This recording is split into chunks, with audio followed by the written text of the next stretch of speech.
Yes, yes, people. We are back for another edition of Ballers at the Bridge via Sarcasm City TV. I don't know what episode this is. I know this is the third one I'm on. I've been absent for our last few combo episodes, whether it be with Analysis Anfield with Ryan and the boys, or Gunners Talk with Cam and Show and all of them. So I am here, and coming in now is the homie Zeke. So Zeke, how are you doing today, my boy? How you doing, Peter? I'm good, bro. And you? All good, bro. All good. All good. I can't complain. I've just got in from work. I'm chilling. It's Friday, long weekend, all of that. But I'm doing good. So big up to all you guys in the chat. We have Easy saying, "Let's go." Welcoming the Spaniard, Saul Niguez. That's crazy. That's a wild line, but we'll go with it. Fator will be here when he gets here, guys. He will be here when he gets here, but that is hopefully a little bit from now. So, yeah, I saw him backstage briefly, but he'll be here. Big up to you, Marlon. Hope you're doing all right. Hope you guys are enjoying your Friday or Saturday or whatever part of the world you find yourselves in at the moment. But yes, so title of the show, Saul Niguez joins the champions of Europe. Truthfully, guys, I don't know what episode we're on. I know the last thing we did as a podcast was preview Chelsea-Liverpool. If you guys were watching that stream, I think it was 2 Wednesdays ago, you will notice I was not there because I was caught up at work. But since that has happened, we drew 1-1 with Liverpool. We all saw what happened. I don't really want to get into too much of a red card debate because I think it's fairly cut and dry in terms of what should have happened in that scenario. I think Anthony Taylor's a prick and he's a bad ref, but he didn't make a bad call, I guess. I'll put it that way. But so Zeke, how do you feel about the draw versus Liverpool? Before the game, I said that I would take a draw. So I'm glad I'm glad we didn't lose, especially when we think about the circumstances. And what I wanted to pinpoint is that the fact that we were able to sustain at Enfield, at 10 versus 11, one man down, it's a champion mentality for me. So I take it positively. What about you?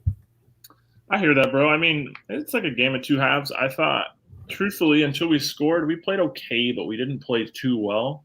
We played the best in the 20-minute period between going 1-0 up and conceding the PK, I would say. We were most in control. The only thing the game really highlighted for me is the lack of good decision-making and transition for our team and just how poor our attackers are. Because there's 2 or 3 instances in the first half when we were 1-0 up where it could have been 2 with better decision-making and transition, and it just didn't happen. And, of course, the red card happens. The script is flipped completely. It's like a whole different game now. It's like, oh, this sucks, but, I mean, it's not the end of the world. I was doing a watch-along with Hussam, and I didn't freak out when it happened. I fully expected them to score the PK. In my mind, as soon as I blew the whistle, it was 1-1. But, I don't – the second half I was proud of reasonably. It just kind of sucks that we were in that situation. But like I said, when you don't finish chances, all it takes is one crazy moment for your life to be flipped upside down. Yeah, but, at the same moment, we lost Conte, and that was the thing. I was like, wow, it's gonna be a crazy second half. But I agree with you on the attacking part. I think we discussed that after we could have been 2 or 3 1 up, 2 or 3 1 up at the halftime. But it's something we had last season and we still have now.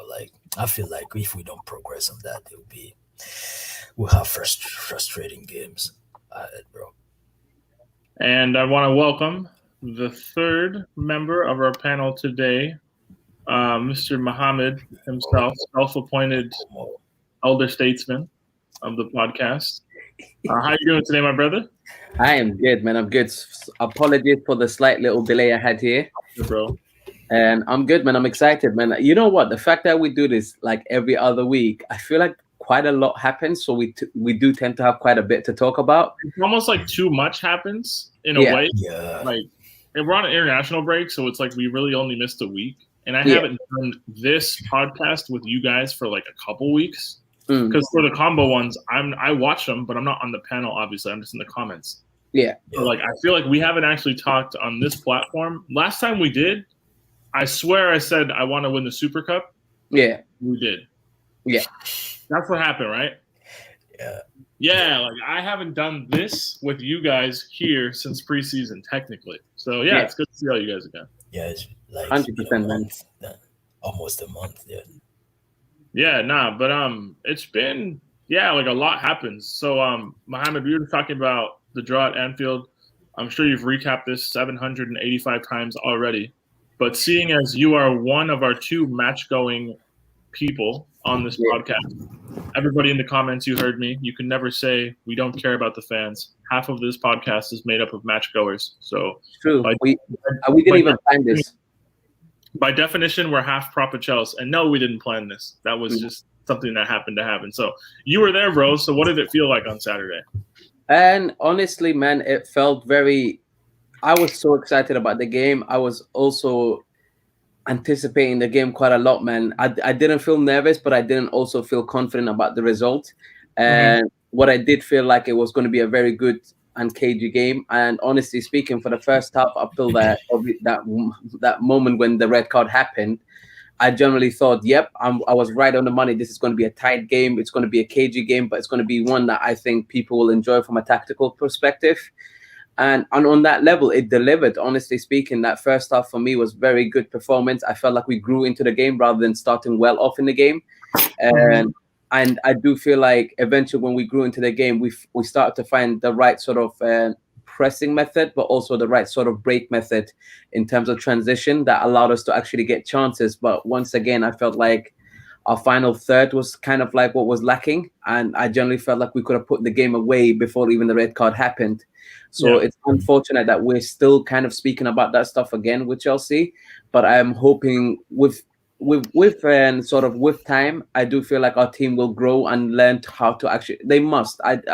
Maybe I'm just blind in just saying, like I think they'll address this, but I just have this hope that we will start to address this and we'll learn that the way we need to be ruthless is by allowing the best player in the best position player to be the one that takes the shot on, rather than just whoever is trying to just score themselves. Because there was two particular moments where I felt like, damn, man, I wish we'd made the right pass, and that would have easily been goals for us. And besides that, in terms of the overall game, I thought that our away fans were incredible, and I felt like we really showed an atmosphere from our perspective and showed the team a lot of support, which I think can be difficult at Anfield if they are very up for it. But I felt like once we had scored, their fans kind of became a little bit like, on the fence, and they kind of went quieter, if I'm honest with you. Unless Liverpool was attacking or doing something, we felt like we were making the more noise. I don't know how it's coming across on TV, but that's just generally how it felt when we were there. And in terms of performances, man, there's a lot to say. I mean, do you want me to just say my overall thoughts on the whole game, or do you want me to just yeah, I mean, fuck it, we can start there. Why not? All right. Well, second half for me, after that red card, I felt we played a fantastic game. That for me, as much as I hate that the referee ruined the game, and I can talk about the decision and why I didn't like the decision in terms of not necessarily like by the letter of the, like from a law perspective, I don't like the decision, but I understand why the red card was given. And but besides that, for me, that was the moment where I said to myself, Thomas Tuchel and our squad, I want to see how well we've grown as a team now. What I want to see is the situations against us. We're away from home. Are we going to collapse, or are we going to be solid defensively, and we're going to find solutions that allow us to still try and attack in some way, shape, or form? And I felt like for the most part we did that. But again, like the little attacks and stuff were being broken by, I think, individual errors rather than us not even creating anything, if that makes sense. But besides that, I felt both halves, I was happy for different reasons. And the result in itself, for me, I'll take it. It is what it is, man. It's a 1-1 draw away to Anfield, which I think a lot of us before the game we would have been happy to take on. But regardless, I just felt like we showed a good character and good mentality for us to build up on. So I'm looking forward to the next few games. Should be fun. But besides that, yeah, man, it's a draw, and Liverpool didn't win. That for me was the main thing. Yeah, no, I hear that. Real quick, I want to welcome the second of our 2 matches. For Maguire. I see you. Absolutely late for tour. Yeah, guys. So full disclosure, I was going to just sit around and start late, but I felt this might go for a while. Yeah. And to not get too far into it, I have plans later because for those of you in the UK, I'm 8 hours behind you. What you see, the light in my room is the sunlight. It's currently 3:41 p.m. here. Yeah. So I'm going to go enjoy my Friday after this. And I didn't want to postpone the stream because I knew we were inevitably going to be late. It just happens every time. But so like, it's not personal. It's not that we don't like you. We could just set it at whatever time we set it at. We're starting 2 minutes after. It just happens. Lion Sniper, you say get a weekly show. If that's something you guys in the comments would be interested in, let us know and let Flawless know. We are not against it. It's just all of us do different stuff in different places. Yeah. Mm-hmm. And the thing with the weekly show is that's doubling down on commitment. So we will be in combo shows with the other teams who have shows connected to the channel. And we will be doing our bi-weekly thing. You'll probably see us on Q&As and stuff here or there as well. So, like, we all have our own stuff to do. I'm not against it, but we would have to just, like, really coordinate it. All right, let me go back here. Big up to you, Nippin. Big up to everybody in the comments. What's up, people? Big up everyone. You won. Yes, proper Chelsea. You guys are proper Chelsea now. You go to matches. It just just accept it. Yeah, I went to that game in Anfield. I can't lie. It was kind of shit show the way that the ref handled. I think you guys kind of spoke it thoroughly with 3 of you lot. I feel like it's just one of those decisions. Like it's not never going to be ending cycle. Unfortunately, in this league. This is not the first time or second time. This has happened multiple times, not only Chelsea Football Club, but also other teams in the Premier League that have been screwed by the ruling, the clarity of the handball rule inside the penalty area. So it needs to be changed. But I'm not gonna discuss it generally. What I will say is it's a massive 1 point in the against Liverpool, especially with the way we play with 10 men. The mentality itself, unbelievable. I'm so proud of this team at the moment for the first 3 games. But I think the real season starts after the international break. I hear that, bro. Zeke, you were kind of touching on what you thought about it. Did you get all the words out, bro? Yeah. I was, especially as I said, like I would have taken like 1 point before the game. Now, like even with the way it went, like I was pretty happy because defensively I knew that we would sustain, but like when we lost Conte, I was concerned. I won't lie. So yeah, and I'm even like another point like nobody like I think touched on is that I feel like the international break is coming at a bad time for us because I feel like we could have like pushed on that momentum and carried on. But beside that, like honestly, guys, I think that's a pretty good game, and that's a great point. Before, like if I took like for example like the Lampard Chelsea, I think we would have lost that game. Well, we did go 10 men down to Liverpool in a 0-0 situation, and we lost 2-0. Like we saw that happen. We've seen that exact scenario with a lot of those same players playing. We saw what happened. But I mean, it was disappointing just because the whole red card incident. So it kind of like really like limited our hand. But in terms of what I saw from the team, I think I learned more in the second half than I did from the previous 3.5 matches, just in terms of how good our team was and how really solid we are. Like, yeah, it sucks we didn't win, but at the same time, once we went down to 10, we were never going to win. I immediately like threw out any hope of winning which was like, yeah, but I mean, I was being realistic. I thought, hey, they're going to score this PK, but we have halftime. We have subs. It's not like we have to last 90 minutes. We only have to last 45. It's like if we can hold them here, if we can, yeah, I'm not, I don't freak out about stuff. Like I try not to. It's not the end of the world, guys. Like our defense is good. We have a manager. Our midfielders. I thought the second half. I guess now we can get into more like specific performances. What stood out to me the second half was Jorginho and Kovacic in the middle. Oh yeah, 100%. I was vitally impressed. I don't know how it looked for you guys actually being in the ground, but on the like watching on TV, there's so many times where interplay between them allows us to get 15, 20 yards up the pitch, and they'll win a foul, and we're able to relieve pressure. Like Liverpool didn't mount relentless pressure on our goal the second half. That was the most striking thing to me. Like the game was played in our half, but it's not like we were pinned into our own box and like gasping for air. Yeah. It's not like Mendy made 6 amazing saves. He made 2 saves from long shots and 1 save from a header that was right at him, basically, that he just had to help over the bar. It wasn't like anything really crazy happened. The most impressive thing to me in that second half was I mean, I know our back line is good. I know we have a good goalkeeper. I know what Lukaku gives us, but like Zeke, you touched on it. Conte coming out, we made a forced change, and when like Kovacic is coming in, I was like, doesn't seem great to me, but it's not like we have any other option. Yeah. But I mean, they held up. But what my match going people? What did you think about it? It's honestly, from the moment that I saw Conte drop for a moment, and there was like that moment where they came to where the medical team kind of came to assess him, I generally thought he would go off at that exact moment. The fact that he didn't made me think, okay, he's probably picked up a knock, but they're going to have to probably check it during halftime. This is obviously before the red card has happened as well.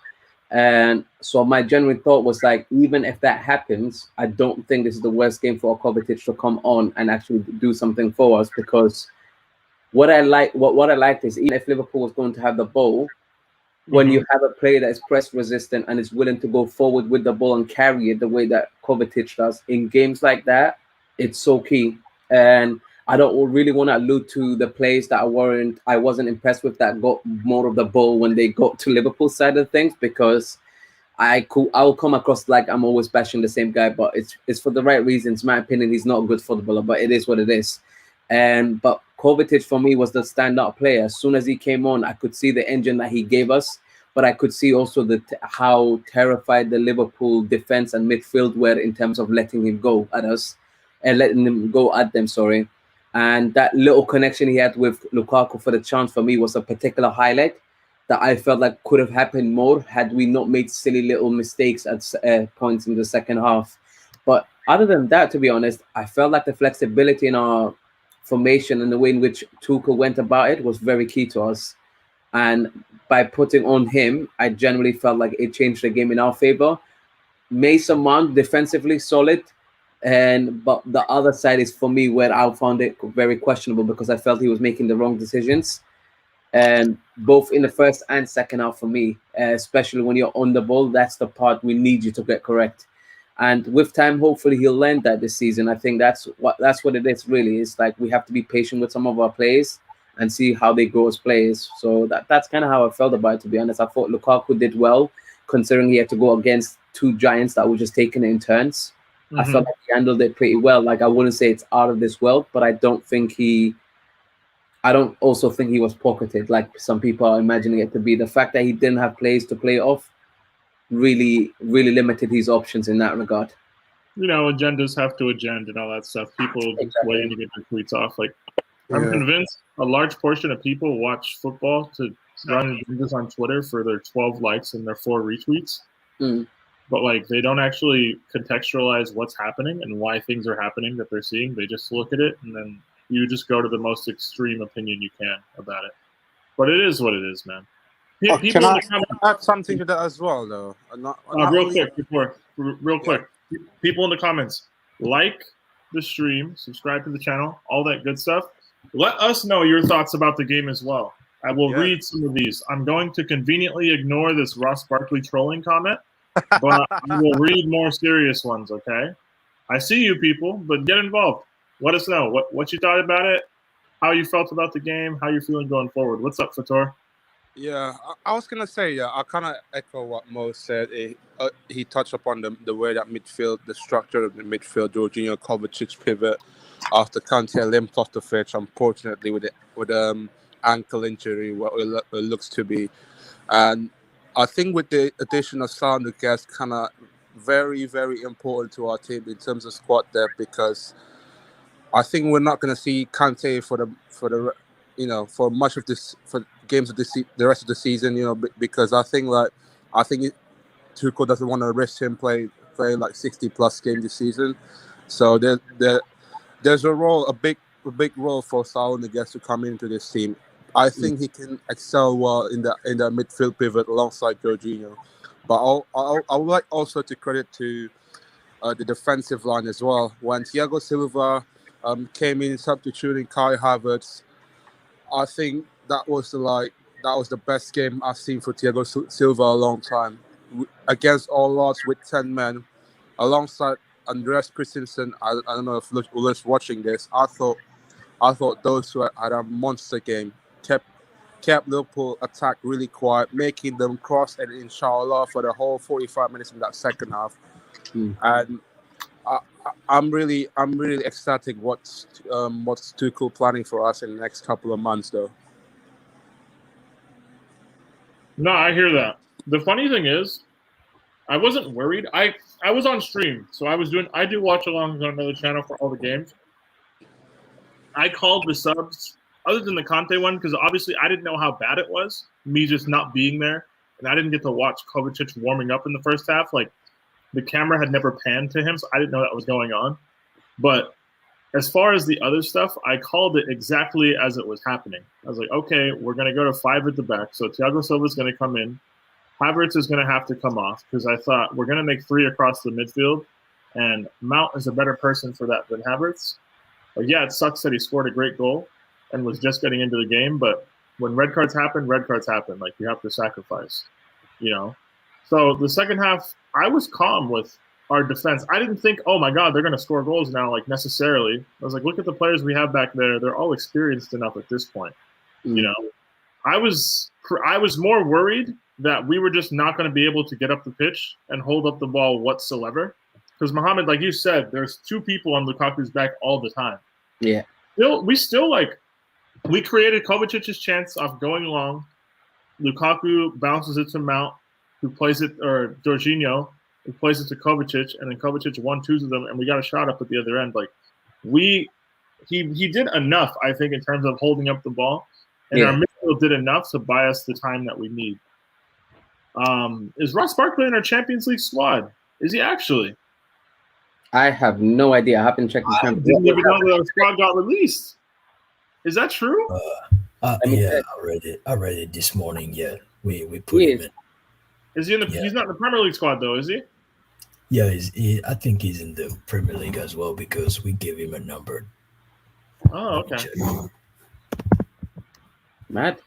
C1 saying our pivot's job is to control the game and progress the ball quickly, find their 10s in the half spaces so you can. Yeah, bro. Like, our midfield did a good job. It was just we didn't really have 10s in the second half. We had Lukaku and then 8 people playing kind of defense, which, I mean, it was what it was. It was really Saturday was really striking to me, because you did hear how quiet it was in the first half, especially. Liverpool didn't get loud until they had the penalty and they scored. Like, their fans weren't really in the game like that. It was eerily quiet when we were 1-0 up. It was very strange. It was a very strange feeling. But to kind of look forwards now. So, transfer window closed on Tuesday.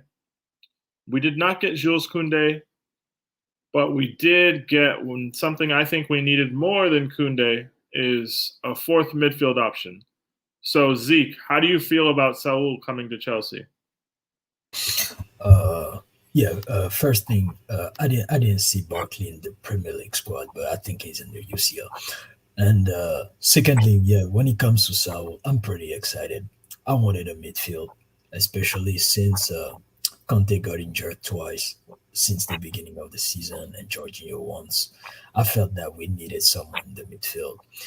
And profile-wise, Saul was not my first choice, because I wanted Chouameni. but Saul with experience, the fact that he can like adapt quickly to the to our style of play was a good choice for me. And I watched a few compilation of his last seasons. Hmm. He's a good midfielder, and I think he can excel in the double pivot. And I feel like I have a good feeling about this because like the last one we did that sort of loan plus option to buy was Kovacic, and I think that he can he can have like the same trajectory. So personally, I'm pretty um, happy with it with that signing. Yeah, I hear that. Fator Mohammed, I'm going to lob this question to you guys. So, supposing we are Liverpool, we come against a team that's defensively as resolute as us, and we can't break them down. What do you suppose we do then? So basically, what if roles were reversed on Saturday? Okay. And kind of, I feel like what we did in the second half, actually, a lot of it was what I would do. The only difference would be obviously we wouldn't have a red card, and therefore that means we would have another supporting player for Lukaku. I Mhm. think in those types of games, what would help is having someone like Lukaku, who's a physical player that can attract players to come onto him, but Yeah. you need someone that does runs. And for me, Havertz or even Werner, there's a lot of players we can really choose from, but those were the two players that would come to mind first. Mhm. And and if we're looking for players that are more precise with passing range, I generally feel like Mason Mount would have been a player that I sacrificed for someone that is more accurate with their passing, but also more deadly and versatile, Yeah. and gives you a variety of it. And the person I would go with in that situation would be either Ziyech or believe it or not, I generally feel like I would give Hudson Odoi a chance in in position as well, because what you need is players that are willing to take on plays if necessary or exploit a space, but also can threaten with the right passes, and that in that way you can actually rely on a player, but rely on them in different ways rather than just being limited to one thing that they could continuously do over and over again, which to me makes it just far too predictable. This is the thing I keep saying to Chelsea fans. Is like a lot of fans tend to say, we don't have a space for this player, or this player is not good enough, and they're just not thinking of different scenarios and having different solutions available to us. Which is, I think, one of our biggest advantage this season is the fact that we have so many options that allow us to have different combinations up front, but also Mhm. tactically, it just allows our manager to make changes. Like even if you went as far as to say, okay, look, I took Reece James off because he was on a yellow card, for example, and I didn't want him to get a red. You put a Hudson Odoi on and tell him to push all the way up and create like an overload on that side. It helps the team even further. So like there's so many ways I could look at it that regardless of what happens, I am not worried. Like I feel like these are the types of games I'm actually looking forward to the most, because I do feel like our managers definitely learned quite a lot from the 6 months he was with us, and he's going to learn even more so this season. I hear that. So Fator, Yeah. suppose the shoe was on the other foot on Saturday. How would we go about breaking a low block the way Liverpool failed to? I feel like against the low block teams, yeah, it feels like the way that we defended against them, it kind of suit us because I feel like they haven't got the I would say the lack of depth in the squad that can do it in the big games. When it comes to us, let's say against Aston Villa, yeah. Yeah. Let's say if they're playing 10 men, they won't make it easier for us, and that's why the role of Mason Mount is kind of important against the low block teams, and him and Kai Havertz will excel very well in those kind of matches, especially against Arsenal, Aston Villa. We just seen it against Crystal Palace as well, and I feel like Mason Mount in that game somehow had an okay performance. It's just some of the fan base kind of like overreacting a bit about how bad his final third it is though.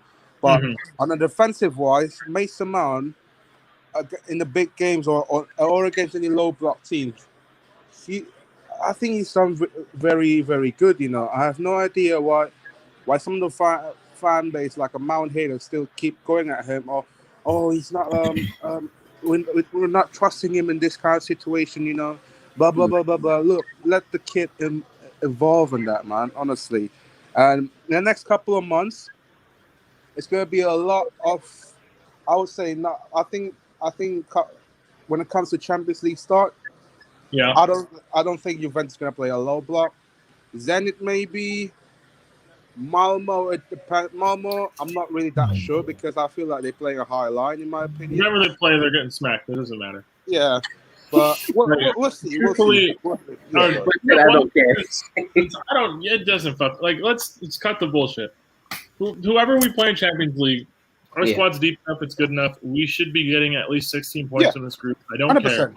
100%, Like, like it is what it is. But as for the low block question, personally, for us, we have Lukaku now as a better link up and focal point of a striker against low blocks.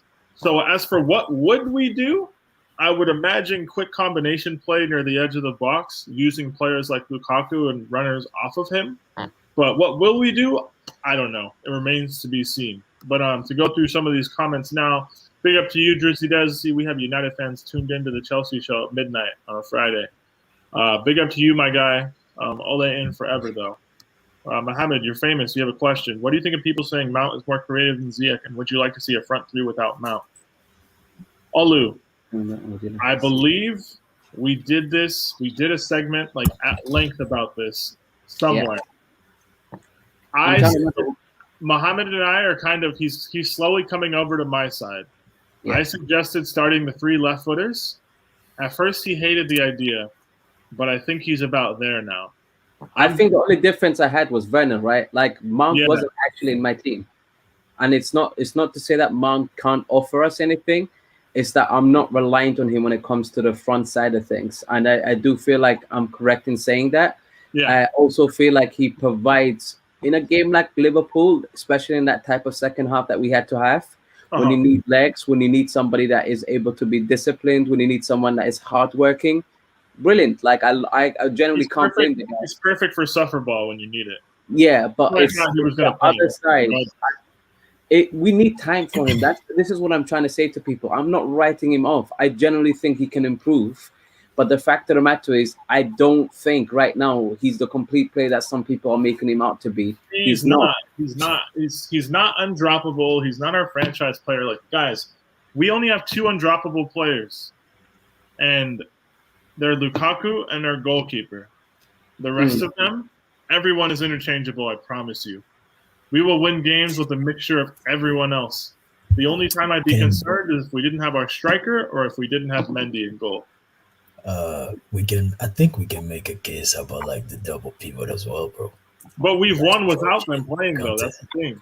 We've won without them. Yeah. I'm not saying I wouldn't play them. I'm not saying they don't deserve to start. But in terms of being legitimately undroppable, no, they're going to rotate. They're going to both be dropped at different points. It's not going to be Jorginho and Kante. We've won with Jorginho and Kovacic. We've won with Kovacic and Kante. And we've won with our primary pivot as well. Big up to you, Flawless. Thank you for helping out. I don't know why we got invaded by spammers at Midnight UK, but it happens. It is. We're not saying this to get on you. I'm just saying we've talked about it, but I would say the 3 lefties would be my preferred front 3. Couture over there will, of course, advocate for Werner, so we're destined to have different answers, which is fine. But it really just depends. I don't think my only thing is if we're gonna put Mount in a front 3, I have to judge him as an attacker, and he needs to get output like an attacker would in a level challenging team. And I don't think he's ready to handle that burden in terms of output at this point in his career. So I don't like to judge him as an attacker, but if we continuously play him as one, we have to. Right? C1, you're saying our best one is Havertz, Lukaku, and Mount. I would swap out Mount for Ziyech and try that for a bit. Like I said, 3 lefties, but do I think that's going to happen? Probably not. But that's just what I would do. Billy Banter is saying we have to detach ourselves to Mount. He's a good player. I know with your depth, but you have to be open. Bro, I think you're preaching to the choir here. I don't think any of us would start Mount or claim he's our best attacker with everybody in form. Truthfully, he'd be on the bench if I was the manager, but that's a very unpopular thing to say, and I get yelled at for it constantly, so I kind of just keep it to myself now. But I appreciate the comment, my brother, but we're not one of those people. We don't. I don't make more of Mason Mount than what he is. I don't know. I don't think that's crazy. He's clearly a number 8 trying to fit in and do a job for a team. It's fair enough. But yeah, to kind of we got another comment. Big up to Scott, a member here, saying he couldn't agree more. He's a fantastic midfielder, but right now he's playing as an attacker. Shout out to Scotty. This is all we're saying, bro. This is all we're saying. It's not personal. It's not personal with any of our players. Let me say this to be very clear, guys. I think I speak on behalf of the panel. I'd push any of our players off a bridge if it helped us win. Right? I want whoever's going to help us. Man said, "Great job, my days." Absolutely. Like, if we had to push Mount overboard to win another champs, guess what? He's going overboard. Like, it happens. Yeah. Don't miss the point. I think that's you're absolutely right. I think the team comes first, regardless. Yes. And that's what we're saying. Yes. Do you guys think it has to be like that? You guys think I just don't like Marcos Alonso? Like it's just something personal? No. If he helped us win, I'd be fine with him playing. But we saw on Saturday, all of that scrum came from Alonso trying to get in Mendy's way, and then chaos happens, and then you throw an entirely legitimate first half out the window in the hopes of just holding on to a point within a couple seconds, all because of one decision somebody makes. You know, it is what it is. Like, it's just stuff like that happens, guys. I want to win. I don't wake up at 4:30 to watch us not win. You know, like fuck that. No, like I'm not about to wake up, be mildly still drunk, and watch us lose. It's definitely not happening. Big up the Flawless watching like a mafia boss in the background. My God. Bill, you're saying starting team is against the United States. Yeah, we can do this. Why not? Let's just turn this into like an unofficial Chelsea Q&A. So Zeke, you would go first against a serious team. Who are you starting? My strongest lineup is Mendy in the goal. Like the classic back three, Aspi. No, actually, I'll put Christensen on the right.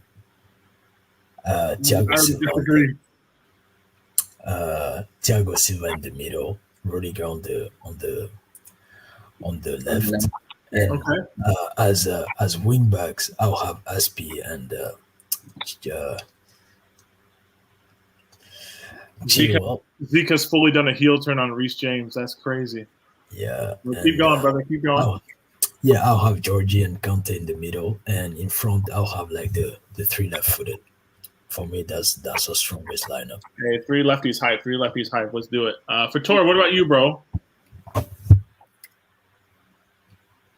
Give me a sec, guys. Give me a sec. All right. For Tor's on hold on. No. Because I got a lot of echoes in the background, so I have to. Bro, you're right. Inside. Yeah. No. I'm outside literally, but bro, do you know what the question is? Yeah, I know the question is. Yeah, but I'll go Aspi, and then I think Christensen's gonna play as a center in my point of view, and then Rudiger, the left centre back. And then ideally, I think Ben Chilwell's going to come in the next couple of games or so. He's fucking better, dude. I can't watch Alonso for much more. I don't know about that, man. I think Tuchel might want to ease Chilwell in, but it all about opinion in it. But we never know what Tuchel going to do. And I feel like Kante is going to be sitting out for next couple of games. I feel like maybe against United, I would put Jante pivot. And then you're gonna have Reece James as a right wing back.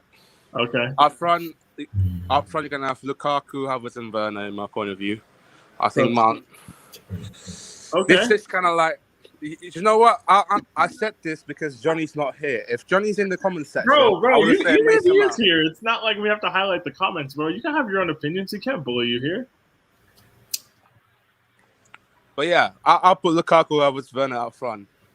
All right, real quick, I'm going to read a team here from Josh saying Mendy, Chilwell, Rudiger, Thiago, and Christensen. James on the right, Jorginho, Conte, Havertz, Werner, and Lukaku. I'm trying to think. That's not a bad team. That's pretty much what we play minus 2 players. I don't hate that team at all. Nippin saying Mendy, Aspie, Thiago Silva, Rudiger, James, Chilwell, Jorginho, Conte, Mount, Lukaku, and Havertz. Okay, that's not. Again, like most of our teams are going to be pretty similar, bar like 1 or 2 positions. What about you, Mohammed?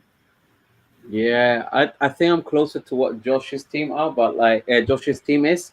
The only difference I would have is honestly, Christensen in that middle for me right now is doing it. I can't take him out of that middle, man. I just take him out. Yeah, I don't know how else to put it, man. I think pace wise, just assertiveness, confidence, like he has shown me over the last few months, like this guy is ready to take on the mantle and he's finally there. And right now, as things stand, I am all about the future, and I'd rather build towards that. Thiago Silva be used in games where I think it's necessary rather than always. So I would want Christensen in that middle. And in fact, I would be the one back to say probably I wouldn't have Silva start in these games.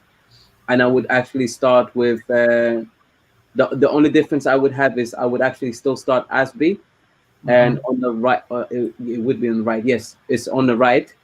And Reece James definitely would start for me. But besides that, I think everything else I'm pretty much in line with you.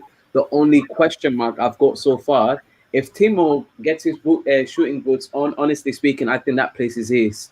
But the only issue I have is if he doesn't, I am not against right now Havertz good taking that position and Ziyech coming into that pitch, because I do think both players provide quite a lot to us. And the 3 lefties. Ideally, in the future, at some point, I would love nothing more than Hudson-Odoi to be given a chance in his preferred position. And I'm that guy that has been an advocate for it for so flipping long, man. It's hard, but I've come also to the realization that he might not get minutes in the positions I would like. Thank you. Right now, I'm much more advocating for just minutes. I'm losing the battle, so I'm like, I'll fight the war another day, but I'll fight the battle of let's get in minutes. If he doesn't play against Villa because Reece can't play, it's going to be until the Carabao Cup. Well, I'm a be annoyed. I can't lie. But I have a question, guys. So you guys wouldn't start Thiago big games? No, not unless we really needed him. What are you going to take Christensen out? No, that's why I slotted like Christensen on the right. Okay, you took out Reece James to put in Thiago Silva, though. That makes less sense than what I'm proposing. Yeah. No, I can't lie, Zeke. That's the one time, I never usually disagree with you, but that's the one time I fully disagree with that. Seen what you've seen so far. Zeke saw Reece get 1 red card. He's like, nah, he's out of the team now forever. I had to choose. No, but I had to choose between Reece and Aspie. You didn't. You did not. You had to choose between Thiago Silva and Reece. Yeah. That's what you had to choose. That's an easy decision. Thiago Silva's 37. Okay. And the worst part is, I know you to be a huge advocate as well. Yeah. Especially, and I don't have anything against. I know you don't. I'm trying to. I don't know, bro. I don't know. Experience, That's that wing back. Are you serious? This guy. I'm trying to go with experience, bro. I don't know, bro. 32-year-old wingback, not for me. C1 said Mendy, Aspie, Christensen, Rudiger, Reece, Jorginho, Conte, Chilwell, Mount, Lukaku. You put in Mount twice. He likes him so much. That has 12 people on a starting 11. I like it. He likes Mount a lot. See when I get it, bro. I get it. Fair enough. Really, you're saying people disregarding Chelsea because, bro, honestly, us winning the league is not like the sexy thing for the purpose of content creation. It does much more for football YouTube for there to be a united Liverpool sort of title race. Chelsea and Manchester City winning stuff isn't really hype for the rest of the people. There was even talk surrounding the European finals where there was going to be a united Arsenal Europa League final, and people were trying to hype that more than the Champions League final just because of the clubs involved. I personally also think we're going to win the league this year. but it makes sense as to why neutral channels or rival channels wouldn't talk about the possibility. But yeah, to get back to the starting 11 question, I would play Christensen in the middle. That's be where he usually plays. Rudiger where he plays. Chilwell by default. I don't even like Chilwell that much, if I'm honest, but I don't dislike him nearly as much as I dislike Marcos Alonso. Jorginho and Conte. I would play Reece because we have no one else. And, I mean, we could have bought Hakimi, but whatever. And then I would play the 3 lefties. And here's what it is. And obviously I'm playing Mendy in goal, guys. Peter doesn't Peter dislike all of our wing backs. Oh, let's not cap. I'm going to be honest. I will cape for the center mids. I'll cape for the defenders, but our wing backs, nah. Our attackers that really aren't Lukaku or Havertz, nope. I have no I'm American. I would light Pulisic on fire to get a serious player in replacement of him. We need goals in this team. If we don't get goals, we won't win stuff. So I'm not going to show blind faith in our underperforming attackers. I'll show it in the people who've earned it. Yeah. That makes sense. And that's fair. And not to be negative, but I mean, Chilwell, he's cool. He's just not Marcos Alonso, so I like him because of that. But I mean, you have one wingback on the right side who's not even a natural wingback. He's obviously learning on the job. Reece has started the season good, but now this guy has a red card. So let's not hold that against him. Come on, guys. Let's not be unfair with him, man. It's a fact of life. What are we gonna do next game? I get it, but I genuinely feel like he wasn't having a bad game, and until that situation happened, he almost fucked us. He almost did, but it happened. It happens, bro. No, but it happens, though, man. We have to understand that part. Yeah, man. That's what you say to your kids when they're 6. Not a European Cup winning right back in the middle of a game at fucking Anfield. It's the 3rd game in the season as well. Let's allow it, bro. No, bro, I hear you. Guys. We don't have to justify not liking Mason Mount. We can just not like him as a player. It's totally fine. Yeah, you could this is the thing, guys. It's so bad that we have to say our preferences, and then after we say our preferences, we have to explain why we have a preference. Yeah. It could be you don't like how the player plays football, bro. I say this about Marcos Alonso all day, and if he scores, if he doesn't score, my opinion doesn't even change. I say, well done for scoring. Thank you very much. You were in the right place at the right time, and he took a shot. Well done. I'm glad you scored for the team. But besides that, I don't care, bro. And nobody's gonna ever convince me that Marcos Alonso is somebody that I have to I have to flipping explain myself. Billy, this is a good question. Are we a solid back 3 team? Since Tuchel's came in, other than an in-game switch in the second half against Leeds, we've played a back 3 for pretty much the entire time. Yeah. So do I think he's going to switch and play a back 4? No. Maybe in whatever Carabao Cup round we're in, when he just wants to fit, he wants to rest people. Maybe in that scenario. But we've got 5 center backs who can play minutes now for 3 positions. And we've got Hudson-Odoi who can fill in at wingbacks. We've technically, I guess, got 2. We've got 2 wingbacks on either side. So I can't really see him going to a back 4 kind of thing unless we're chasing a game, and it would be a during the match kind of thing. Because he tinkered with it during preseason. But with the way our squad set up, I just don't see it happening. Josh, you're saying the formation doesn't suit Mount's best attributes? Yes, bro, because he's an 8 playing in a system with 2 10s and 2 6s. It doesn't work. You've got a rectangle of players around where Mount usually plays. So that's the thing. He's a square peg in a round hole. I don't blame him for not fitting in. Certain people fit in certain situations in life as well as football. For those of you who've held jobs before, I'm sure you found certain places you worked at or you fit in better than other places. Certain people you clicked with. It's the same with managers. Yeah. Not everybody works for everything. KJ saying, what's good? What's good, KJ? I hope you're doing great in Wisconsin, bro. What's good, KJ? Yeah, it's honestly it's one of those things. Not all of our players are going to fit. I personally think our squad's a bit imbalanced for playing a back 3 long term. We have one too many attackers. And I think that's why you saw Hudson-Odoi trying to get a loan move near the end of the window. Because he sees the writing is on the wall for him, which is unfortunate. But at the same time, we seem to be doing pretty well. And we have a lot of unproven attackers anyways. So I guess that could be our next topic. How do you guys feel about that? Like our attack outside of Lukaku? Because we're stuck with it until January 1st.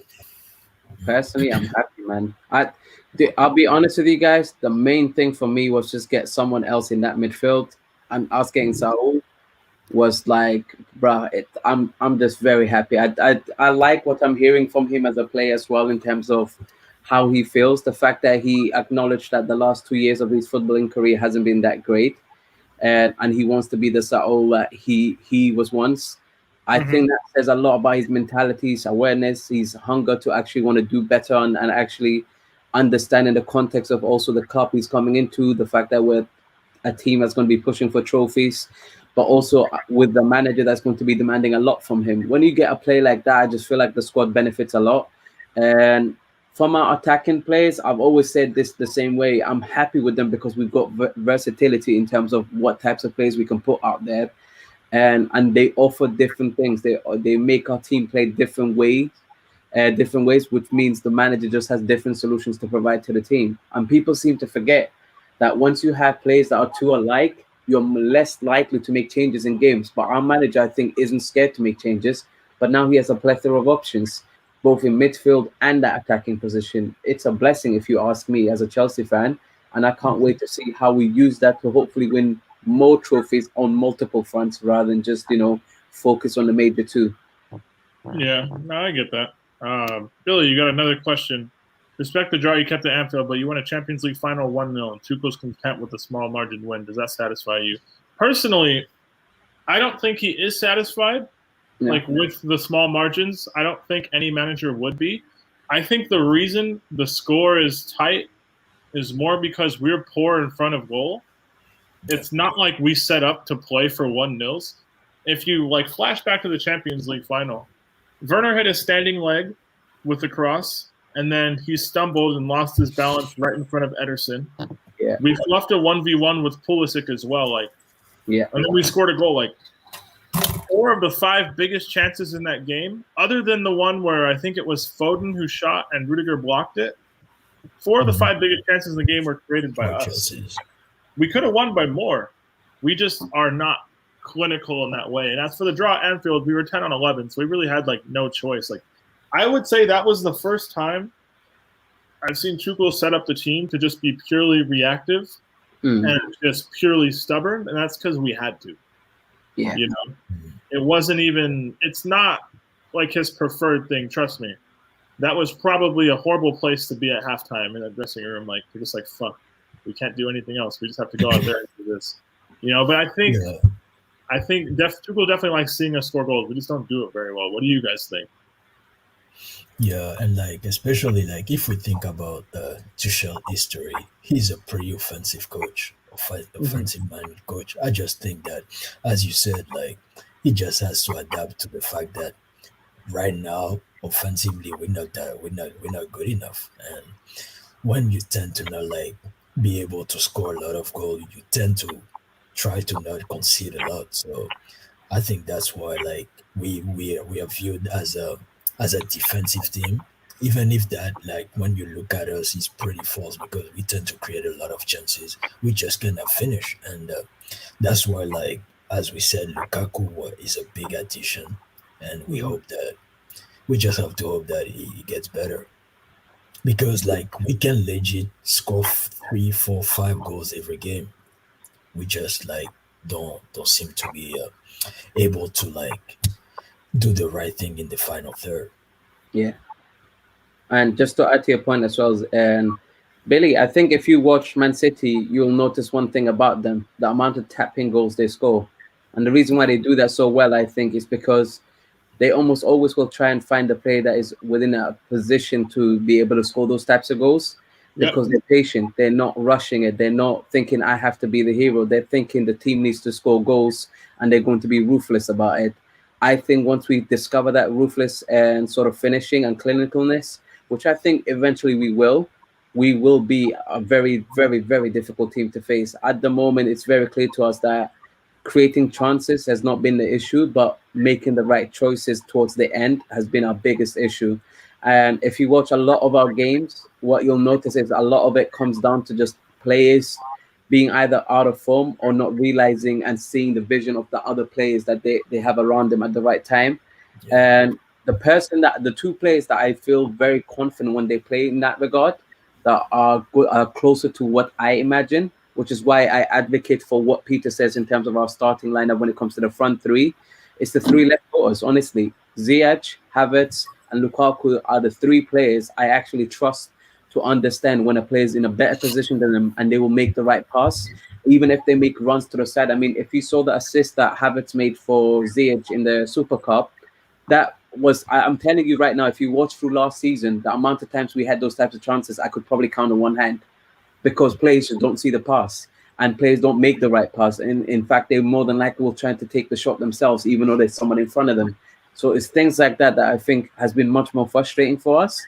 And again, I do think what it comes down to probably is that more of our squad is young players, and therefore it's just naivety from that. So once they become more mature and more understanding of how to kill games off, it will be the thing that improves the most for us. And when it does, I can't lie, if I was a rival fan, I would be fucking worried about Chelsea if you aren't already. That's why people are worried, because they see the potential. At least that's what I would imagine people are worried about. Real quick, shameless like plug. We are on 31.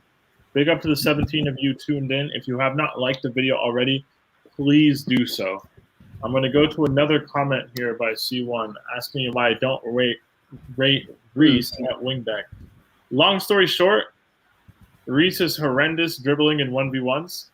I think his one thing is to get a half a yard of space and cross the ball. And as a normal right back, that works. I think as a wing back, though, in a system like this, you need to be a more direct dribbler and be dynamic that way. So it's not that I don't think he's good at it. He's kind of natural built for it. I just don't know if he can add that dribbling element in terms of creativity to his game. He's a good ball striker. He's a great crosser. He gets caught out defensively at least once a match, like people getting goal side of him. But I mean, that usually happens to just about everybody. Like, I'm not as concerned about that. I just think it's a lot of adapting to ask a kid to do. And I would rather have brought in somebody like a Hakimi, if the budget would have allowed for it, who's a clearly natural fit. And we need more natural wingbacks, because the most natural one we have is Alonso, and that really should be the case. And to pretty much to pretty much add to what Peter said, like, there was a reason why Hudson-Odoi had a good run of game at the right wing back, because naturally he knows how to take on his player and like to attack the box. Which I think Reece still has. Like, I don't know if he's scared or like he's second guessing himself. I just don't think he can do it, bro. It's not in him. There's like an innate thing I don't think he has. Do you think I spoke to few people who watched him in the youth, and they said that he used to do that. Like, he did, honestly. Yeah, so I'm surprised. Like, maybe that coached out of him, maybe it happened, but like, I don't know. I view the problem with Reece in those positions is sort of what I think it comes down to for Mount. Like, I don't think Mount can see passes when he needs to. And it's not a Mount specific thing. I think other people in our squad have the same problem. Whereas I don't think Reece can identify situations where a dribble would be better than a cross or a pass and take the risk. He seems to be such a high percentage footballer, and he plays sort of scared in a way. Like, I feel like Reece could just be a little bit more dangerous in positions, and he just doesn't do it. You know, that's not to say I don't think Reece won't contribute, because he's a technically clean player. Obviously, he will. His output will be much better this season than he's ever had. I'm expecting a big improvement there. I just think long term, I don't really want to wait for somebody to develop into an elite level wingback for a couple of years when we have a banging squad now and can compete right now. But at the same, like, I don't think Reece at wingback is one of our bigger concerns. Like, I put him in my ideal 11. We have no other better options. Like, Hudson-Odoi would be cool, but he hardly plays. Like, that wouldn't be realistic, you know. Big up to you, Ratan. Big up to you, Easy. Big up to you, Molina. Panel everybody in the chat. Dang, Easy talking about Zeke's voice. That's crazy. Billy, Saul Niguez starts and takes somebody's place? If everyone is fit, no. But he's a definite bench option because having one pivot player on the bench scares the life out of me. What do you guys think? So I'll kind of swing back to this after you guys are done. Fator, are you there, bro? I don't know. Sorry, lads, I have to deal with something. You all right though? You all good? No. I just got stopped by the police, so All right. It's all good, bro. I got called for the speed drive. That's why. Yeah. All good. Mohammed, what do you think about this question? Saul, does he start? I think I know the answer, but sort of explain your reasoning. I think he might do starts as a rotational player in replacing Kante. I think that, like I said, I've said it previously. I think we're not going to see much of Kante this season. I think we're going to try limit it, the game time for Kante because of the injury that he suffered a lot for most of the majority last season and this season as well. And I feel like that Saul Niguez will excel well in that midfield alongside Jorginho or Kovacic. Real quick, people in the comments, don't ever say this panel does not care about you. We handle issues with the feds and talk to you at the same time. So most dedicated podcast. Don't worry, people. Obviously, everyone, this is our safe driving moment. Drive safe. Mind the rules of the road. Don't ever say the word driving again. I just got caught. I literally just got fined. Hey, don't end up like your boy over here. Take the public transport. It is what it is. That's true. Public transportation, guys. But Zeke, what do you think about Saul coming into the team? How does that affect you? I don't think he'll start, because I think that Kante Jorginho is locked. But interestingly enough, I think that he might have way more games than what people think. I wouldn't be surprised that he becomes actually the third option, in front of Kova. Even though I love Kova, and tactically wise, the fact that he's able to finish in the box, I feel like he'll bring us another threat when it comes to waves in terms of getting in the box. And defensively, I think that he's way underrated because whether it's covering sitting Jorginho, because I've watched few clips of him, whether it's sitting, commanding the defense, shielding, he's pretty good at that. And aerially as well, he's pretty good. So I think that he's a complete midfielder, and I think we'll see a lot of him this season. So yeah, for me, I think he'll be third option in the midfield. Mohammed, what about you, bro? Yeah, I'm going to echo exactly what the guys have said already, to be honest. I don't think we necessarily signed him directly to straight away go into the team. And I think he's a player that's definitely capable of probably breaking into it. And I look forward to having him in the squad because, generally speaking, I think that was me and Peter usually have this conversation quite a lot about our team in terms of our depth. And we were saying literally 2 injuries to our midfield and our season has collapsed. It was that dire. It sounds so dramatic, but honestly, it's the truth. It's true. And I think with Saul, we get a player that generally addresses that problem for us. And if anything, provides that rotation option that doesn't actually weaken the team, but provides something different to the team also. So it's a win-win situation for us. But he's definitely going to be someone that I look forward to seeing what he does for us. Yeah, no, I hear that.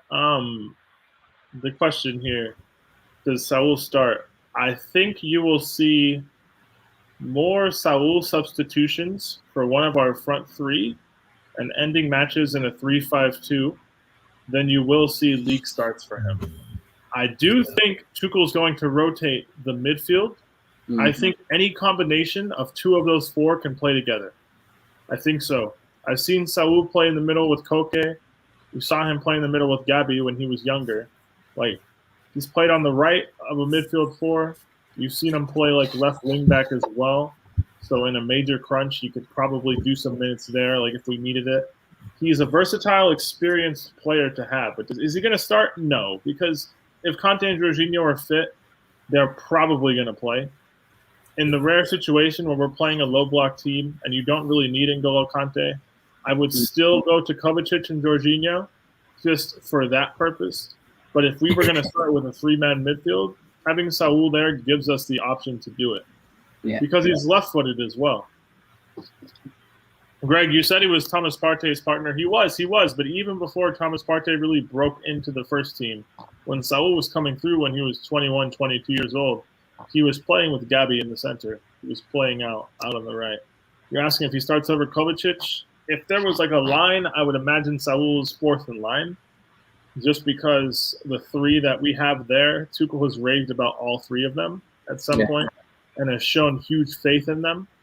But I don't think it's going to be as simple as just two of the four are always going to play. You're going to see a lot of situations with three of the four of them on the pitch. And the other thing with getting another midfielder, I'm not saying we're going to do it, but if we went back to three in midfield, now we can do it. You throw in Mount as a fifth midfielder, you can take him out of the front line. If we wanted to go back to three in midfield, now we can.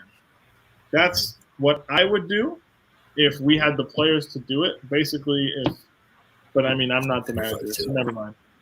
I'm saying if we were going to go to a back four, I hope people don't think we're playing like a 4-2-4 still.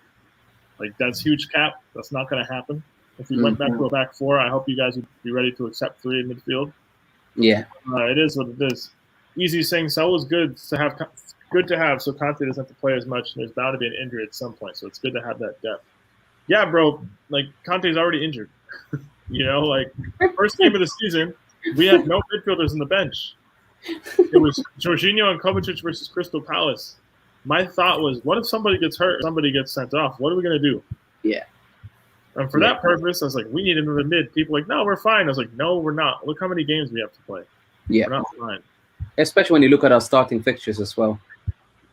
Exactly. Like, out of this break, so, yeah, we can do that next. So there's a month until the next international break.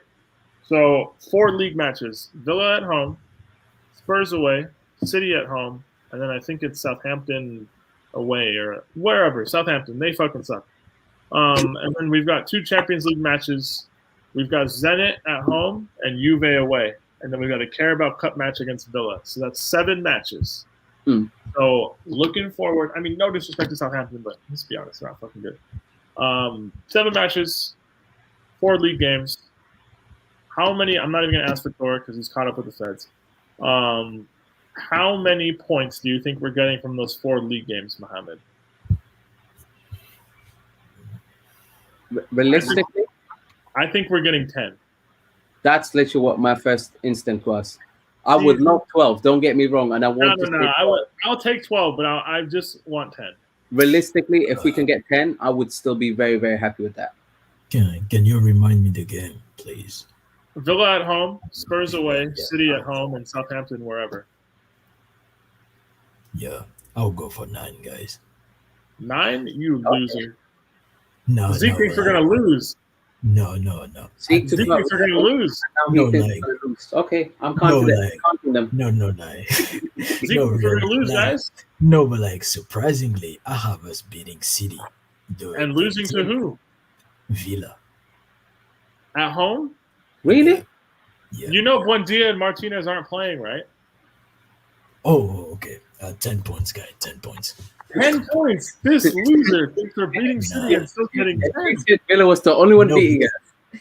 I hate we're drawing Villa. I hate games. Yeah, just after the international break. Bro, their goalkeeper's not playing. We should be fine. Should be, but Chelsea, Easy. Never. Facts. Anything less than 10 would disappoint me. Absolutely. Honestly, we should be beating Villa and Southampton. I don't care. None of this losing to Spurs. I don't care. We're better than them. They know we are. They're good. They started the season well. I'm happy for them. 1-0 FC, whatever you want to be. But when we show up to White Hart Lane with our European Cup winning squad and we're subbing in Thiago Silva and fucking Saul Niguez, we should be beating them. I don't care. Yeah. But so Zeke, you say 10 points. I mean, we all said 10 points. The 2 Champions League matches, we're getting 6 points. I don't give a fuck. Fuck Juve. I don't care. They lost to Empoli, bro. Wait. You said Juventus and Zenit Petersburg, right? Zenit at home and Juve away. 6 points. Don't care. Come outside, Juve. Yeah, if like I understand what you're saying. So basically, you have us like a 6-game unbeaten. Oh, we're not losing until the next break, So, bro. I hope you ain't going to sit here and that say week, we're going to lose. that I'm not week, expecting you to say let's that at go. all, Peter. But you had this energy before the season started, so now I'm thinking it's now. No, bro. It's not even that. It's truthfully not even that. Juve are just actually not fucking good. They have 1 point from 2 league matches. Ronaldo left. Dybala's their captain. They're not beating us, bro. It's not happening. Yeah, Chiesa is in form, guys. That's great. You That's know what? one I don't big care. thing. I'm actually with you, Peter. I'm actually with you. They're not- I don't care. Like, what is this? Oh no, Chiesa. We're playing fucking. No, We just went to Anfield. You think I'm scared of Federico Chiesa? The fuck? I'm just saying, like, be Just kick the careful. ball to the other side of the field. It's not gonna do shit. What is this? Zeke, where's your confidence? You said we're gonna lose to Villa. You want me to be scared of Chiesa? I didn't say that. I said Shitting on Reece James. What is this? we Zeke? might get upset. You said we were going to, though. At one point, you did. No, I said we were going to get upset, guys. Okay. Because, like, West Okay, Brom is still this fucking bad, guy. guys. Nah. We're not losing. We're not losing to Juve, guys. If we lose a game in this run, it's gonna be to City. Yeah, Let's that's be who I honest. anticipate from as well.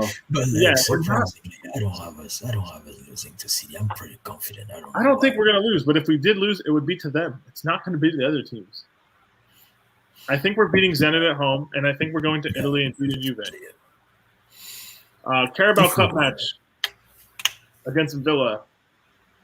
I don't know who's gonna. I don't care what happens. I'm gonna be honest. We might get knocked out of that in like PKs or something. I don't care what happens as long as everyone gets rested. I don't care. Yeah, but like, I'm like, we better win, bro. Seriously, for once, bro. I think we will win just because we have more players, more good players than other people do. Like, just off of that. I mean, you guys can say I'm jinxing it. That's fine. But if you guys are looking at those matches and think, oh, we're going to lose, and you guys are soft.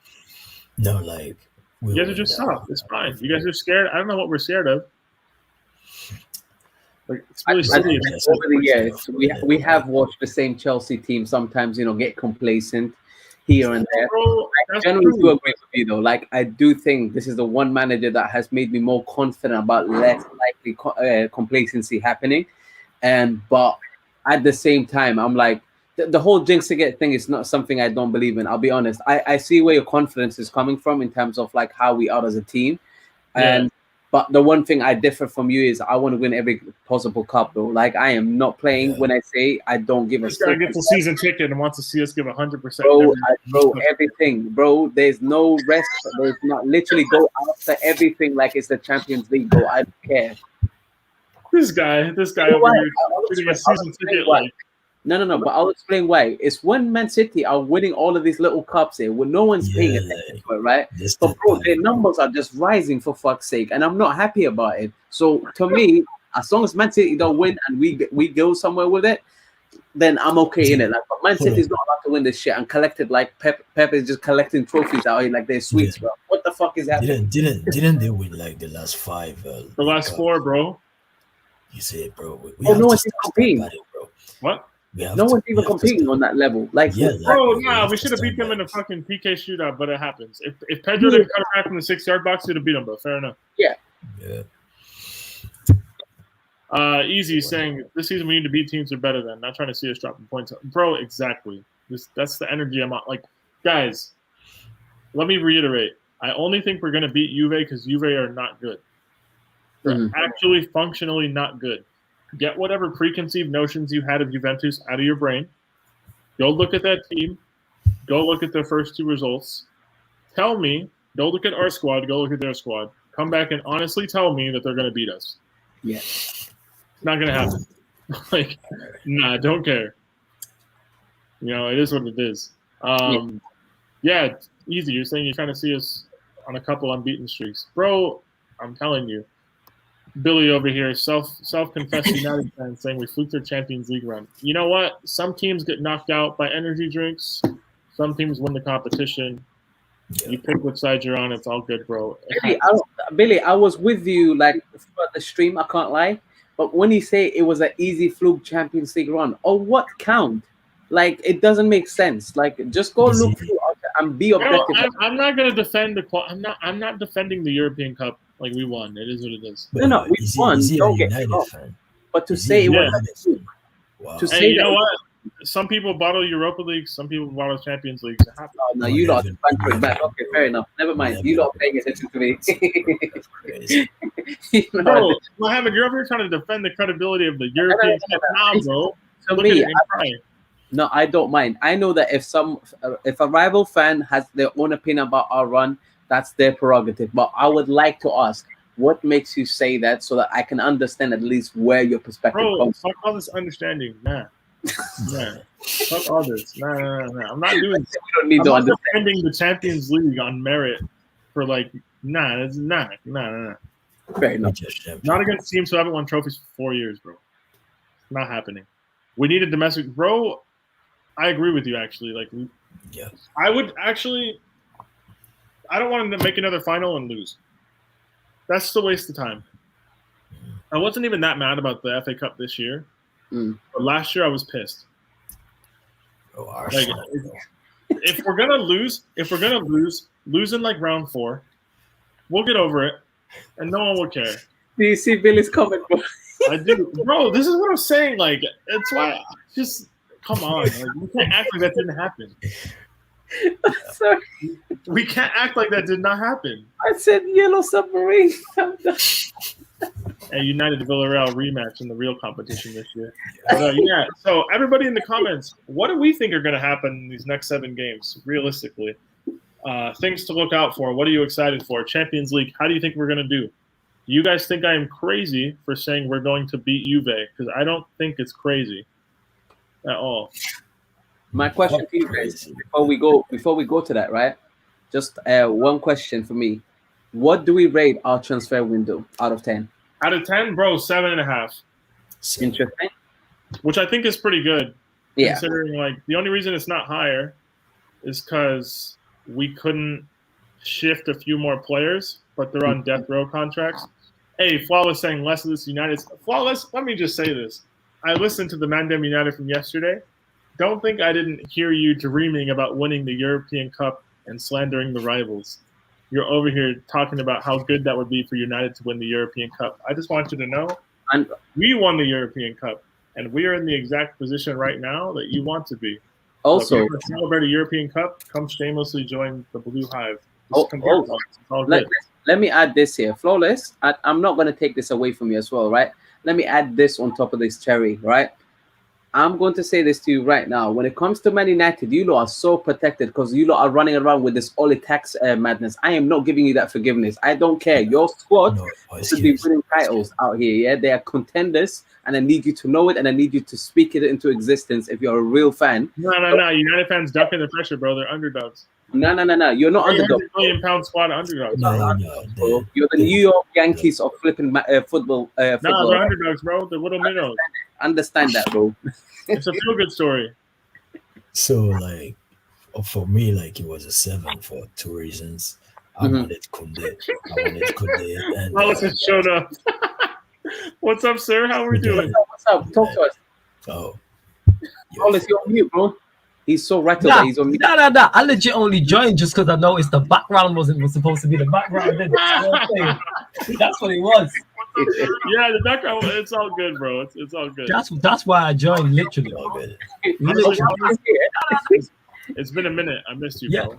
Yeah, man. Same. Literally, I just clocked then when you were chatting shit about my team. Like the background was. I heard you, bro. I heard you on Mandem United yesterday. I listened to it at work today. Yeah, like, man, I wish we could win the Champions League. You know how fun that would be. I was like, bro, that's me right now.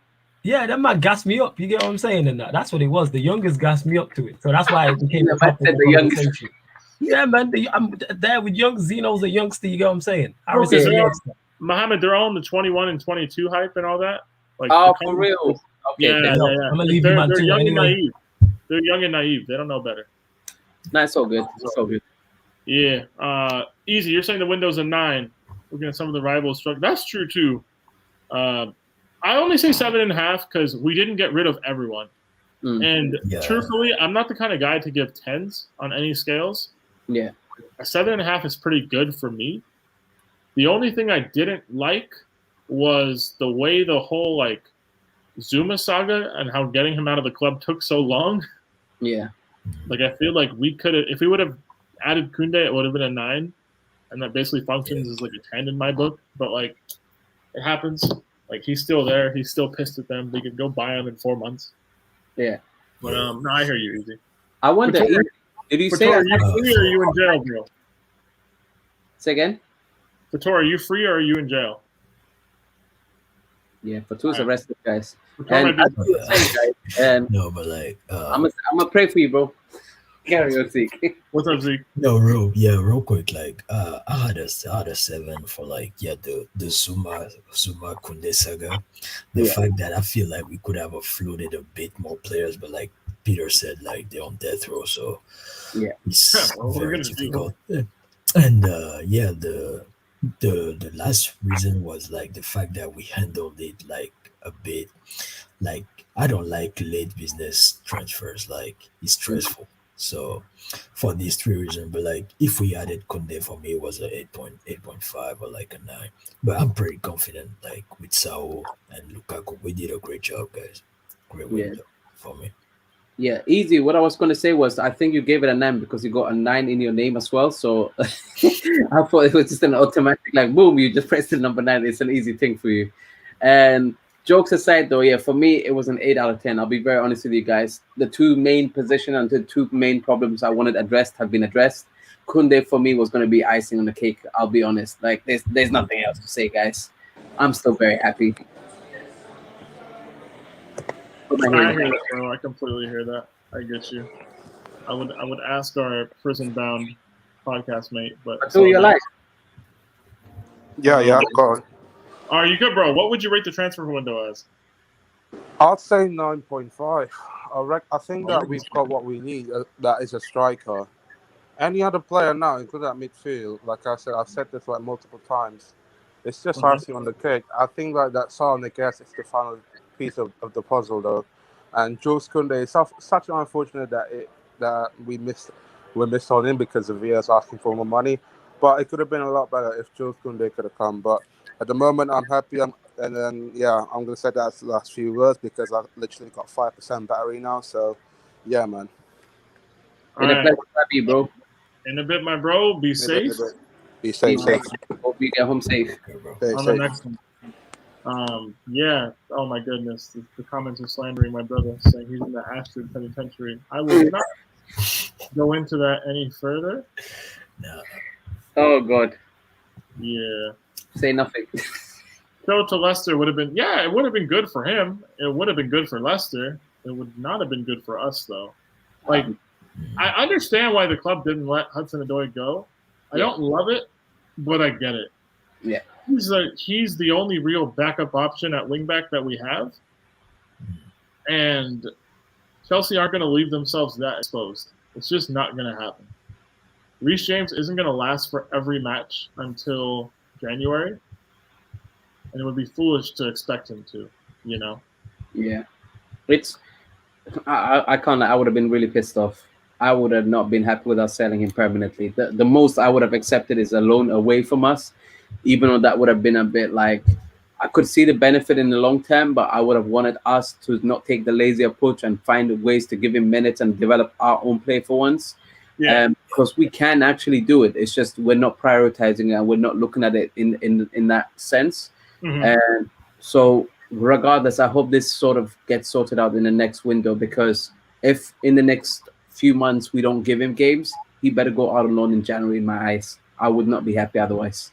He needs to restart his career. Yeah. I think so. You know, it's just one of those things. See, when you're saying it's 8.5 for the sales, I don't disagree with you, bro. Daniel, big up to you. Big up to you. 9, with Sunday making it a 10. Fair enough, bro. Damn. I'm not here to disagree with you. Very positive, Daniel. Yeah, you guys are pretty positive in the. Yeah, I know. It's good to have some positivity to balance out me just existing, you know. I mean, when you think about it, guys, some of our prior windows had, like, you know, your Danny Drinkwaters, your Bakayokos. You have to understand in that, like, there've been some dark times in our transfer windows, and in comparison, we did well, and we managed to. I mean, I can't believe the Bakayoko deal that we've managed to actually secure here. Like, that's shocking to me. Like, You know, it's an obligation. It's an obligation to buy. Yeah. I can't believe it, bro. Yeah, I bro. genuinely cannot believe it, but we have definitely made Like- our money back on that guy. Well, what's crazy is that we found a club for Drinkwater, but we didn't manage to find a club for Barkley. Hmm. I don't think Barkley wants to go that bad. If that makes any sense. I don't think Yeah, Barkley. I don't think Barkley really wanted to leave the club and force a move to play football. I honestly don't think so. He found the move to Villa fairly easily. He could have got another Prem loan, bro. He was so lucky. Honestly, he's so lucky that Villa took him last year in my eyes. But like he could have got another move if he really wanted it. Yeah, 100%.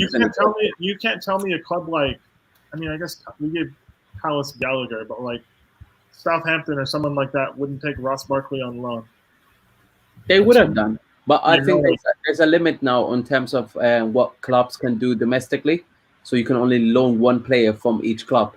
Yeah, one player per club. But Southampton don't have any more players in loan. No, they have Amada Broja, bro. Oh shit, they do. Yeah, That's crazy.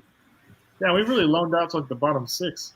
He could have went to Newcastle, bro. You can't tell me. he could have gone somewhere. You're absolutely right. I don't disagree on that statement. I think that says a lot about his character and mentality.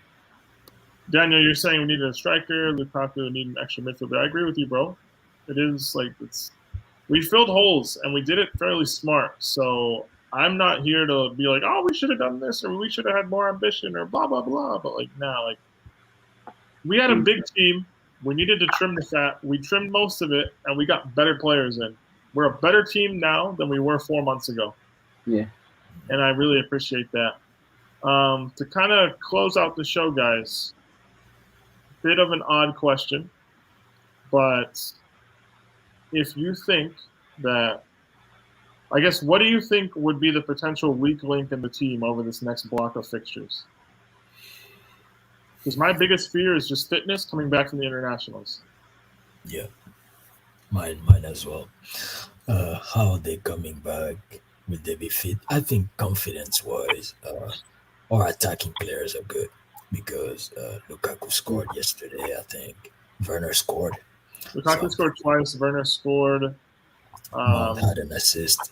Yeah, apparently I saw that. It was all over Twitter. So confidence-wise, they'll be good, but like I'm fitness-wise, so happy that it was all over Twitter. There was just a whole dialogue about it, like, oh, haters come outside. They're playing Hungary. I'm like, oh, great. no, I think it was about the fact that we said that he doesn't usually have open play assists. So Okay, let me put it this way. people are I don't jumping give a about fuck. that. I don't give a fuck what any of our players do for the national teams, as long as they don't get hurt when they're there. I don't care if they stink. I truly don't. Just come back in one piece. I don't care if you're good. I don't care about international. I don't even know. The U.S. played yesterday, I think. I don't know what happened. I have no idea. I don't care. Wow. I don't care. Like, I just don't care, bro. I'm with you. Once the league season kicks off, international football for me is the enemy of football, as far as I'm I concerned. understand it's a necessary You evil. guys I are get why it patriotic, fits in the guys. calendar where it does, but like, fuck it, I don't care. And people who like to fake caring about international football, that's cool. Do you? But that's not me. Yeah. Like, you know. I think you have more people that feel exactly the same way, I'll be honest with you. There's a lot more people that prefer club football over international, so it's not debate. Really, you're asking players not wanting to be subbed on and played for 20 minutes. Game time. I mean, game time affects few of them. It'll affect a few players, definitely. But we're in 4 different competitions as well as a Club World Cup. So, like, there's going to be plenty of game time for people. Game time for them, especially. And I like, think with if their we squad are of about, ambitious. like, with our squad of, like, 20 actual players, then, like, yeah, there should be plenty of time for everybody to go around, I think. Yeah. The thing for me is, like, we're different from other clubs in that regard because our first 11 is not cemented yet. So there's a lot of players that can actually cement their place and can actually feel like they have a fighting chance of playing more games. Whereas with Man City, I think you go there, you already know certain positions are fully cemented and you have to work with scraps or if the manager feels like rotating, which I do think Pep does like a really good job at being able to do that. It's only starting to show up now, but I'm like, man, he's got so many years out of that squad together that you can't really blame him, whereas we're at the early stage of that. So once plays start to feel like more cemented in our team, then we might see this potential issue arise. But by then, we will know which ones we actually feel like there's good value for us and move them on, and therefore get players in replacement that can actually provide better competition for the players that we have cemented after. And I think with us being on a good run at the moment, the players really won't care that much. Yeah. Especially after winning the Champions League, and a lot of the players playing now have their careers revived by Tuchel coming in at that point. I truthfully don't think there's a situation in the immediate term where the players, it's even possible for them to turn on Tuchel or for like something like that to happen. Yeah. Like something really major would have to happen. You know, I don't think it's actually an issue. Like, we need players. We need players with COVID and like injuries and that stuff. I'll never turn down adding more good players to a team. You know? Yeah. So, do you guys think we'll go for Kunde in January? Yeah. Yes. Yeah. Thiago Silva's 37. Aspie's 32. 100%. Yeah. Kunde's out. Like, if you can add young elite talents, you do it. But I think it was obviously they had the whole like saga with Sevilla. It's not a case of now or never. Thiago Silva's contract's probably not going to be extended for another year, so that would be one out the door. Who knows if Rudiger is going to actually extend? The rumors are Christensen will. That leaves us with Christensen, Koundé if he comes in, and Chalobah as well. Chalobah, really. Well, Aspie's not. I think I will sign a new contract. I count him, but I don't count him, if that makes sense. But like, you know what I mean? Like, one's going out the door of our 5, so I would expect Koundé to come in, whether it be in January or the summer. Yeah, I would agree with that. You know, yeah, it's just like that wouldn't. I would have done it in the summer if we could have figured out the price and all that. That's why I understood Chelsea wanting to do it, because you never look good players in the eyes and tell them, "No, we're good." Like, that would be a stupid decision. But at the same time, like, he clearly wants to join. Just make it happen. But yeah, guys, so we're gonna about close out the show here. I'm going to go enjoy the rest of my Friday. Mohammed, I don't know what he's gonna do.